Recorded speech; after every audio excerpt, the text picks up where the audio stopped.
guys, this is Angel and I catch a sturgeon.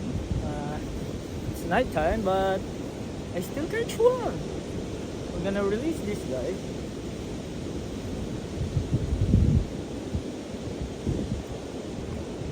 Yeah, easy. It's pretty thin.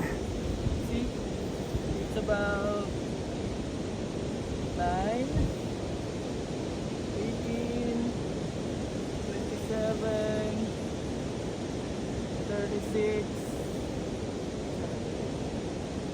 maybe 40 inches. This one.